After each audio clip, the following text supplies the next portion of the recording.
Sons and Lovers by D.H. Lawrence. Part 1, Chapter 1, The Early Married Life of the Morells.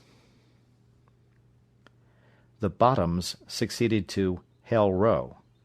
Hell Row was a block of thatched, bulging cottages that stood by the brookside on Greenhill Lane. There lived the colliers who worked in the little gin pits 2 fields away. The brook ran under the alder trees, scarcely soiled by these small mines, whose coal was drawn to the surface by donkeys that plodded wearily in a circle round a gin.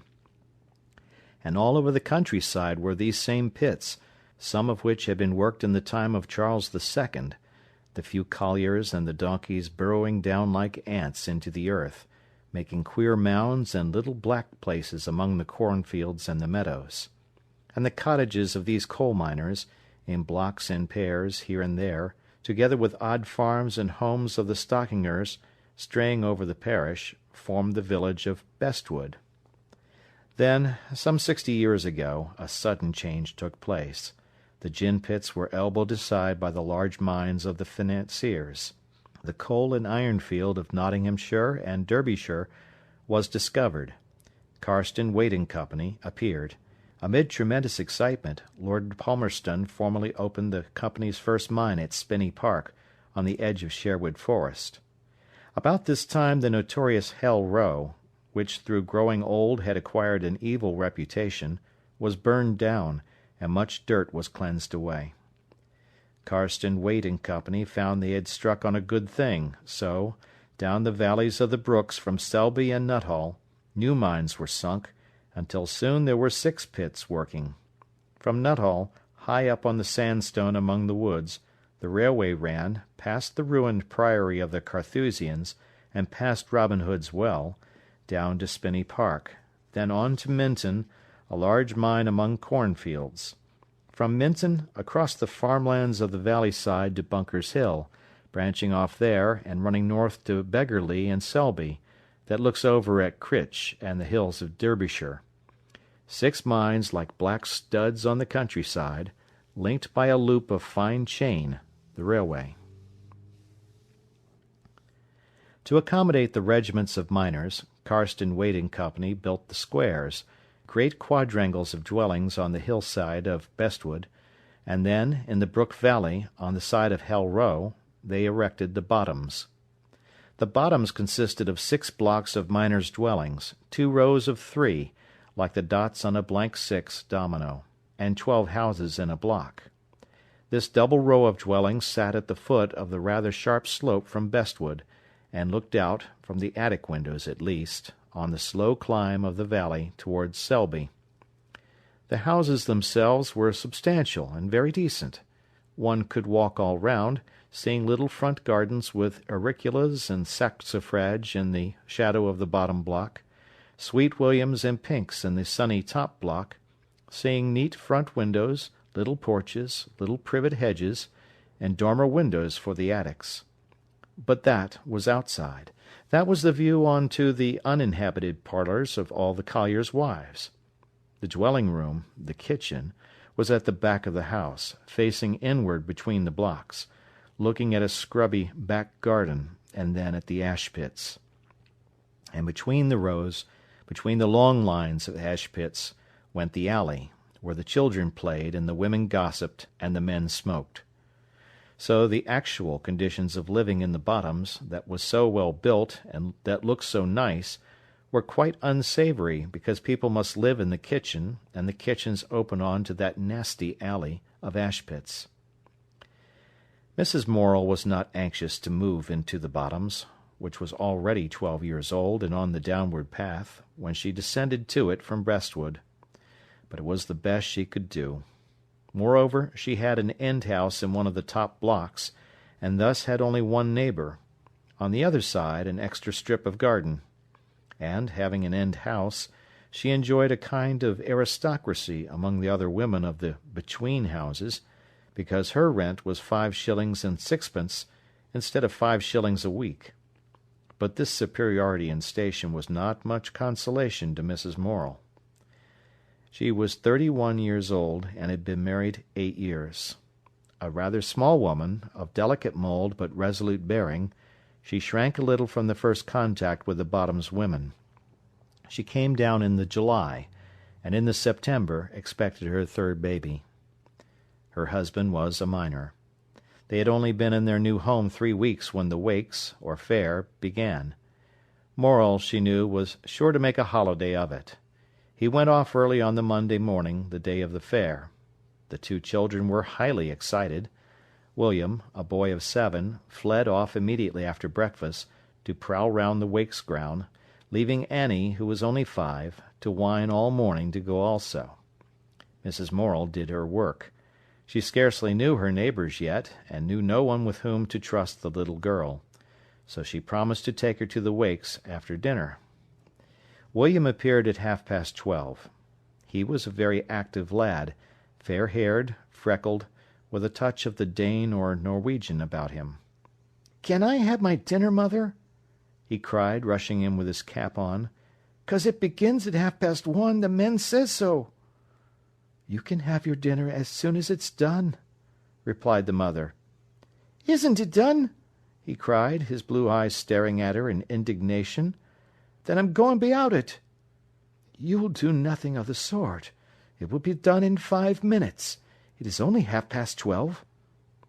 "They'll be beginning," the boy half cried, half shouted.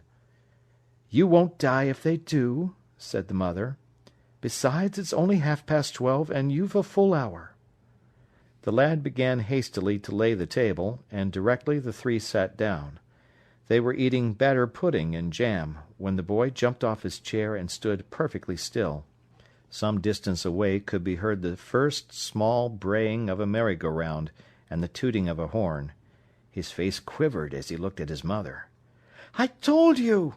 he said, running to the dresser for his cap. "Take your pudding in your hand, and it's only 1:05, so you were wrong. You haven't got your twopence," cried the mother in a breath. The boy came back, bitterly disappointed, for his twopence, then went off without a word. "I want to go," said Annie, beginning to cry. "Well, and you shall go, whining, wizening little stick," said the mother. And later in the afternoon she trudged up the hill under the tall hedge with her child.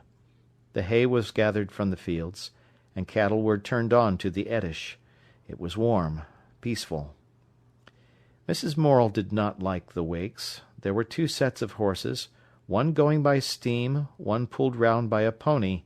3 organs were grinding, and there came odd cracks of pistol shots, fearful screeching of the cocoanut man's rattle, shouts of the Aunt Sally man, screeches from the peep-show lady.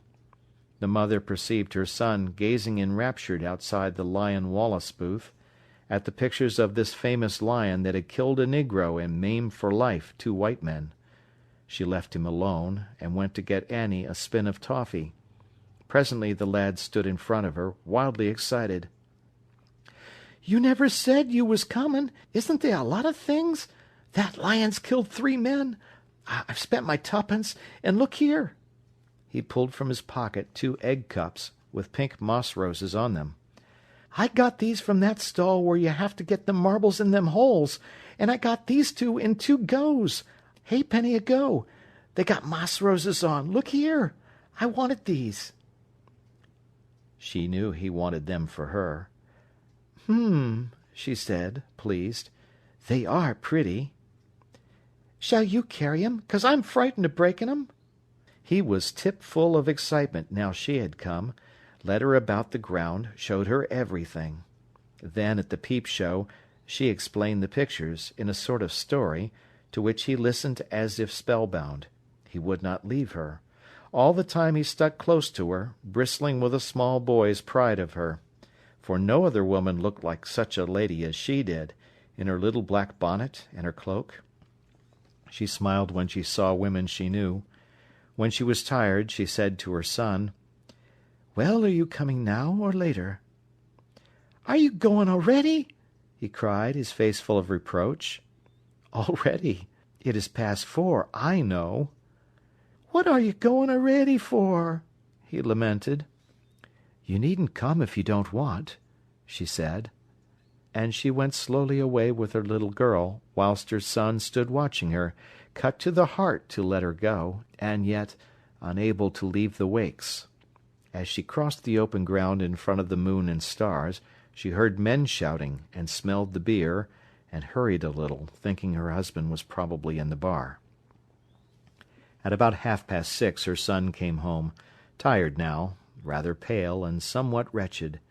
He was miserable, though he did not know it, because he had let her go alone. Since she had gone, he had not enjoyed his Wakes. "Has my dad been?" he asked. "No," said the mother. "He's helping to wait at the Moon and Stars. I seed him through that black tin stuff with holes in it, on the window, with his sleeves rolled up." "Ha!" exclaimed the mother shortly. "He's got no money, and he'll be satisfied if he gets his allowance, whether they give him more or not." When the light was fading, and Mrs. Morel could see no more to sew, she rose and went to the door. Everywhere was the sound of excitement, the restlessness of the holiday, that at last infected her. She went out into the side garden. Women were coming home from the Wakes, the children hugging a white lamb with green legs, or a wooden horse. Occasionally a man lurched past, almost as full as he could carry. Sometimes a good husband came along with his family, peacefully. But usually the women and children were alone. The stay-at-home mothers stood gossiping at the corners of the alley, as the twilight sank, folding their arms under their white aprons. Mrs. Morel was alone, but she was used to it. Her son and her little girl slept upstairs, so, it seemed, her home was there behind her, fixed and stable. But she felt wretched with the coming child. The world seemed a dreary place, where nothing else would happen for her, at least until William grew up. But for herself, nothing but this dreary endurance, till the children grew up. And the children! She could not afford to have this third. She did not want it. The father was serving beer in a public-house, swilling himself drunk. She despised him, and was tied to him. This coming child was too much for her. If it was not for William and Annie, she was sick of it, the struggle with poverty and ugliness and meanness. She went into the front garden, feeling too heavy to take herself out, yet unable to stay indoors. The heat suffocated her, and looking ahead, the prospect of her life made her feel as if she were buried alive. The front garden was a small square with a privet hedge. There she stood, trying to soothe herself with the scent of flowers and the fading, beautiful evening. Opposite her small gate was the stile that led uphill, under the tall hedge between the burning glow of the cut pastures. The sky overhead throbbed and pulsed with light. The glow sank quickly off the field. The earth and the hedges smoked dusk. As it grew dark, a ruddy glare came out on the hill-top, and out of the glare the diminished commotion of the fair. Sometimes, down the trough of darkness formed by the path under the hedges, men came lurching home. One young man lapsed into a run down the steep bit that ended the hill, and went with a crash into the stile. Mrs. Morel shuddered. He picked himself up, swearing viciously, rather pathetically, as if he thought the stile had wanted to hurt him. She went indoors, wondering if things were ever going to alter. She was beginning by now to realize that they would not. She seemed so far away from her girlhood, she wondered if it were the same person walking heavily up the back garden at the Bottoms, as had run so lightly up the breakwater at Sheerness 10 years before. "What have I to do with it?" she said to herself. "What have I to do with all this? Even the child I'm going to have. It doesn't seem as if I were taken into account." Sometimes life takes hold of one, carries the body along, accomplishes one's history, and yet is not real, but leaves oneself, as it were, slurred over. "I wait," Mrs. Morel said to herself. "I wait, and what I wait for can never come." Then she straightened the kitchen, lit the lamp, mended the fire, looked out the washing for the next day, and put it to soak. after which she sat down to her sewing. Through the long hours her needle flashed regularly through the stuff. Occasionally she sighed, moving to relieve herself, and all the time she was thinking how to make the most of what she had for the children's sakes. At 11:30 her husband came. His cheeks were very red and very shiny above his black moustache. His head nodded slightly. He was pleased with himself. Waiting for me, lass? I've been helping Anthony. And what's think he gi'n me? Naught but a lousy half-crown, and that's ivery penny. He thinks you've made the rest up in beer, she said shortly. And I haven't. That I haven't. You believe me, I've had very little this day. I haven't all. His voice went tender. Here, and I brought thee a bit of brandy-snap, and a cocoanut for the children. He laid the gingerbread and the cocoanut, a hairy object, on the table. Nay, I never said thank you for nought in thy life, did there? As a compromise, she picked up the cocoanut and shook it to see if it had any milk. It's a good un. You may back your life for that. I got it for Bill Hodgkinson. Bill, I says, thou done wants them 3 nuts, dost her? Are in it to forgive me one for my bit of a lad and wench? I am, Walter, my lad, he says. Take which on 'em's to her mind. And so I took one, and thanked him. I didn't like to shake it afore his eyes, but he says, "Tha'd better make sure it's a good un, Walt." And so, you see, I knowed it was. He's a fine chap, is Bill Hodgkinson. He's a nice chap. A man will part with anything so long as he's drunk, and you're drunk along with him, said Mrs. Morel. Eh, that mucky little hussy, who's drunk, I should like to know, said Morel. He was extraordinarily pleased with himself because of his day's helping to wait in the Moon and Stars. He chattered on. Mrs. Morel, very tired, and sick of his babble, went to bed as quickly as possible, while he raked the fire. Mrs. Morel came of a good old burgher family, famous independents who had fought with Colonel Hutchinson, and who remained stout Congregationalists. Her grandfather had gone bankrupt in the lace market, at a time when so many lace manufacturers were ruined in Nottingham.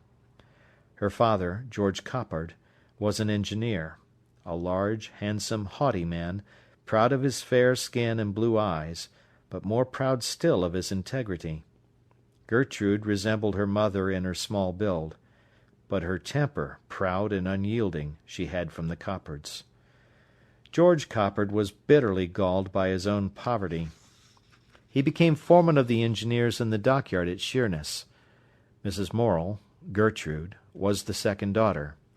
She favoured her mother, loved her mother best of all, but she had the Coppards' clear, defiant blue eyes and their broad brow. She remembered to have hated her father's overbearing manner towards her gentle, humorous, kindly-souled mother. She remembered running over the breakwater at Sheerness and finding the boat. She remembered to have been petted and flattered by all the men when she had gone to the dockyard, for she was a delicate, rather proud child. She remembered the funny old mistress, whose assistant she had become, whom she had loved to help in the private school, and she still had the Bible that John Field had given her. She used to walk home from chapel with John Field when she was 19. He was the son of a well-to-do tradesman, had been to college in London, and was to devote himself to business. She could always recall in detail a September Sunday afternoon when they had sat under the vine at the back of her father's house. The sun came through the chinks of the vine leaves and made beautiful patterns, like a lace scarf, falling on her and on him. Some of the leaves were clean yellow, like yellow flat flowers. "Now sit still," he had cried. "How your hair, I don't know what it is like. It's as bright as copper and gold, as red as burnt copper, and it has gold threads where the sun shines on it. Fancy their saying it's brown. Your mother calls it mouse colour." She had met his brilliant eyes, but her clear face scarcely showed the elation which rose within her. "But you say you don't like business," she pursued. "I don't. I hate it," he cried hotly. "And you would like to go into the ministry," she half implored. "I should. I should love it if I thought I could make a first-rate preacher." "Then why don't you? Why don't you?" Her voice rang with defiance. "If I were a man, nothing would stop me." She held her head erect. He was rather timid before her. "But my father's so stiff-necked. He means to put me into the business, and I know he'll do it." "But if you're a man?" she had cried. "Being a man isn't everything," he replied, frowning with puzzled helplessness. Now, as she moved about her work at the Bottoms, with some experience of what being a man meant, she knew that it was not everything. At 20, owing to her health, she had left Sheerness. Her father had retired home to Nottingham. John Field's father had been ruined. The son had gone as a teacher in Norwood. She did not hear of him until, 2 years later, she made determined inquiry. He had married his landlady, a woman of 40, a widow with property. And still Mrs. Morel preserved John Field's Bible. She did not now believe him to be, well, she understood pretty well what he might or might not have been. So she preserved his Bible, and kept his memory intact in her heart for her own sake. To her dying day, for 35 years, she did not speak of him. When she was 23 years old, she met, at a Christmas party, a young man from the Erewash Valley. Morel was then 27 years old. He was well set up, erect, and very smart. He had wavy black hair that shone again, and a vigorous black beard that had never been shaved. His cheeks were ruddy, and his red moist mouth was noticeable because he laughed so often and so heartily. He had that rare thing, a rich, ringing laugh. Gertrude Coppard had watched him, fascinated. He was so full of colour and animation, his voice ran so easily into comic grotesque, he was so ready and so pleasant with everybody. Her own father had a rich fund of humour, but it was satiric. This man's was different, soft, non-intellectual, warm, a kind of gambolling. She herself was opposite. She had a curious, receptive mind which found much pleasure and amusement in listening to other folk. She was clever in leading folk to talk. She loved ideas, and was considered very intellectual. What she liked most of all was an argument on religion or philosophy or politics with some educated man. This she did not often enjoy, so she always had people tell her about themselves, finding her pleasure so. In her person she was rather small and delicate, with a large brow, and dropping bunches of brown silk curls. Her blue eyes were very straight, honest, and searching. She had the beautiful hands of the Coppards. Her dress was always subdued. She wore dark blue silk, with a peculiar silver chain of silver scallops. This, and a heavy brooch of twisted gold, was her only ornament. She was still perfectly intact, deeply religious, and full of beautiful candour. Walter Morel seemed melted away before her. She was to the miner that thing of mystery and fascination, a lady. When she spoke to him, it was with a southern pronunciation and a purity of English which thrilled him to hear. She watched him. He danced well, as if it were natural and joyous in him to dance. His grandfather was a French refugee who had married an English barmaid, if it had been a marriage. Gertrude Coppard watched the young miner as he danced, a certain subtle exultation like glamour in his movement, and his face the flower of his body, ruddy, with tumbled black hair, and laughing alike whatever partner he bowed above. She thought him rather wonderful, never having met anyone like him. Her father was to her the type of all men, and George Coppard, proud in his bearing, handsome, and rather bitter, who preferred theology in reading, and who drew near in sympathy only to one man, the Apostle Paul, who was harsh in government, and in familiarity ironic, who ignored all sensuous pleasure. He was very different from the miner. Gertrude herself was rather contemptuous of dancing. She had not the slightest inclination towards that accomplishment, and had never learned even a Roger de Coverley. She was Puritan, like her father, high-minded and really stern. Therefore the dusky, golden softness of this man's sensuous flame of life, that flowed off his flesh like the flame from a candle, not baffled and gripped into incandescence by thought and spirit as her life was, seemed to her something wonderful, beyond her. He came and bowed above her. A warmth radiated through her, as if she had drunk wine. "Now do come and have this one with me," he said caressively. "It's easy, you know. I'm pining to see you dance." She had told him before she could not dance. She glanced at his humility and smiled. Her smile was very beautiful. It moved the man so that he forgot everything. "No, I won't dance," she said softly. Her words came clean and ringing. Not knowing what he was doing, he often did the right thing by instinct. He sat beside her, inclining reverentially. "But you mustn't miss your dance," she reproved. "Nay, I don't want to dance that. It's not one as I care about." "Yet you invited me to it." He laughed very heartily at this. "I never thought of that. Thou'rt not long in taking the curl out of me." It was her turn to laugh quickly. "You don't look as if you'd come much uncurled," she said. "I'm like a pig's tail. I curl because I canna help it." He laughed rather boisterously. "And you are a miner!" she exclaimed in surprise. "Yes, I went down when I was 10. She looked at him in wondering dismay. "When you were 10? And wasn't it very hard?" she asked. "You soon get used to it. You live like the mice, and you pop out at night to see what's going on." "It makes me feel blind," she frowned. "Like a motor warp," he laughed.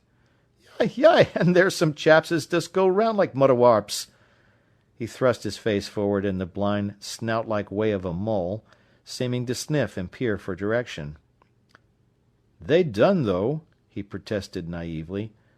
"They never seed such a way they get in. But they mun let me take thee down some time, and they can see for theyseln." She looked at him startled. This was a new tract of life suddenly opened before her. She realized the life of the miners, hundreds of them toiling below earth and coming up at evening. He seemed to her noble. He risked his life daily, and with gaiety. She looked at him with a touch of appeal in her pure humility. "Shouldn't her like it?" he asked tenderly. "'Appen not it 'ud dirty thee."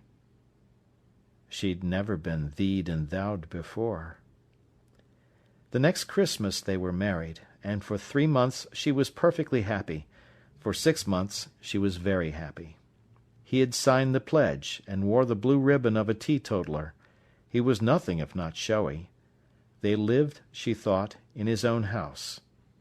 It was small, but convenient enough, and quite nicely furnished, with solid, worthy stuff that suited her honest soul.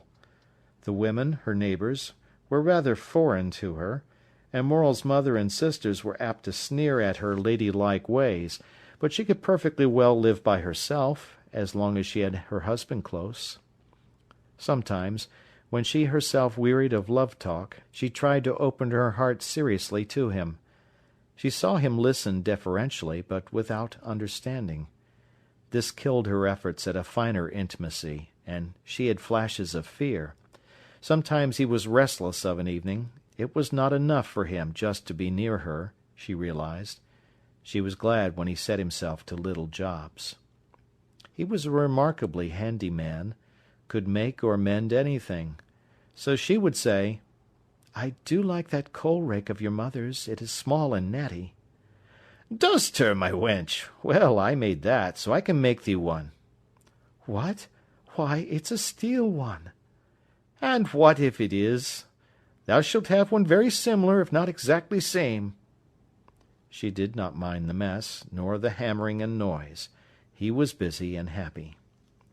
But in the 7th month, when she was brushing his Sunday coat, she felt papers in the breast pocket, and, seized with a sudden curiosity, took them out to read. He very rarely wore the frock-coat he was married in, and it had not occurred to her before to feel curious concerning the papers. They were the bills of the household furniture, still unpaid.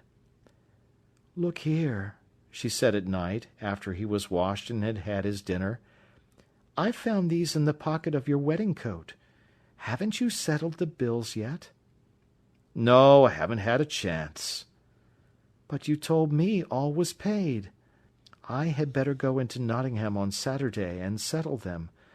I don't like sitting on another man's chairs and eating from an unpaid table." He did not answer. "I can have your bank book, can't I?"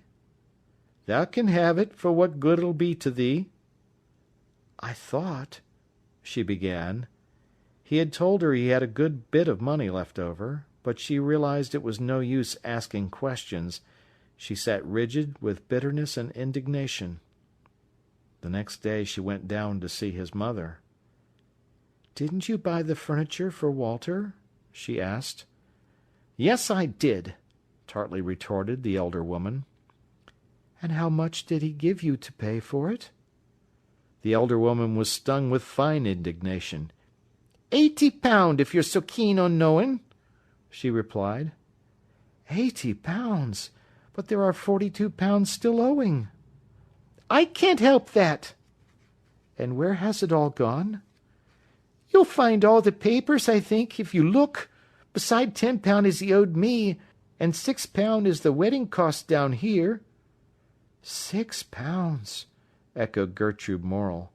It seemed to her monstrous that, after her own father had paid so heavily for her wedding, £6 more should have been squandered in eating and drinking at Walter's parents' house at his expense. "And how much has he sunk in his houses?" she asked.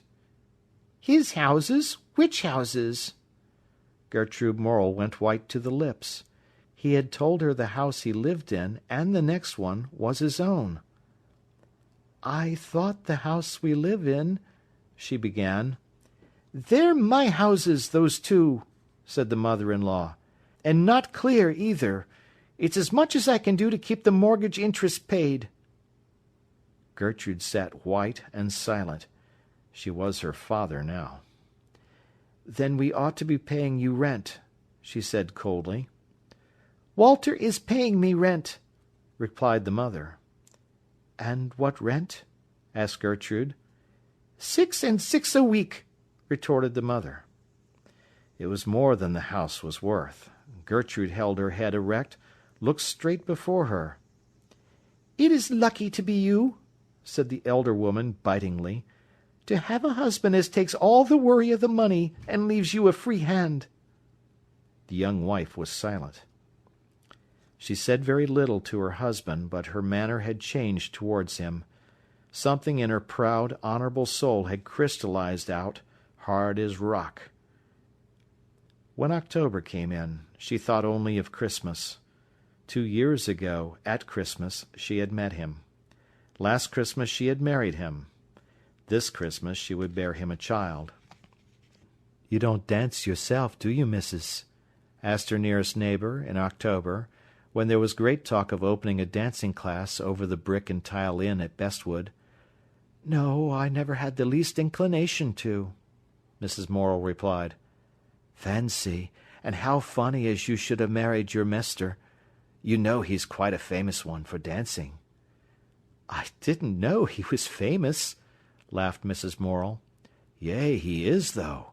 Why, he ran that dancing class in the Miners' Arms club room for over 5 year." "Did he?" "Yes, he did."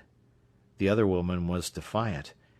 "And it was thronged every Tuesday, and Thursday, and Saturday, and there was carryings on, according to all accounts." This kind of thing was gall and bitterness to Mrs. Morrell, and she had a fair share of it. The women did not spare her at first, for she was superior, though she could not help it. He began to be rather late in coming home. "They're working very late now, aren't they?" she said to her washerwoman. "No later than they allers do, I don't think. But they stop to have their pint at Ellen's, and then they get talking, and there you are. Dinner stone cold, and it serves 'em right." "But Mr. Morel does not take any drink." The woman dropped the clothes, looked at Mrs. Morel, then went on with her work, saying nothing. Chapter 1